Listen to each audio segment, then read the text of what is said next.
Change করেছে sofa. এবং কতগুলো ছোট ছোট ঘটনা বইতে আছে, যদি পড়েন আপনার হবে।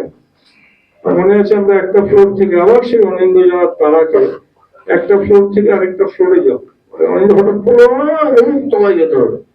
কিছু দেখছিলাম, সেখান থেকে এসে দেখলাম লিফটের কাছে প্রচুর সিকিউরিটি গার্ড এবং একজন মন্ত্রী দাঁড়িয়ে আছেন, তিনি যাবেন।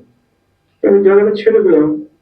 তিনি বললেন যে আমি তখন সামান্য চাইনিজ বুঝেছি, কি কারণ বিনুকাল আছে।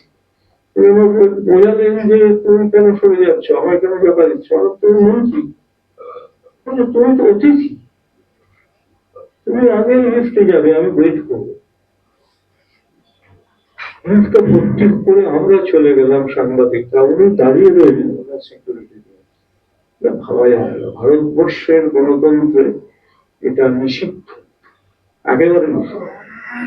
এইসব ওই কথাগুলো এই বইয়ে আছে, এবং যে খুব সিরিয়াস বই বা কিছু তা নয়, ইন্ডিভিজুয়াল হিসেবে আমার কাছে এটা খুব সিরিয়াস বই। এটা গৌতমদের লেখার মতো এত স্ট্রং নয়, একেবারেই নয়, কিন্তু আমিও লিখেছি, এই বই বানিয়েছে, বই তৈরি হলাম, আপনারা এসছেন, আপনাদের আরো একবার ধন্যবাদ। আমার আর কিছু বলার নেই, আমি বরং গুরুবক্সাকে বলি আজকে কথা বলতে, তার নিজের অলিম্পিকের অভিজ্ঞতা।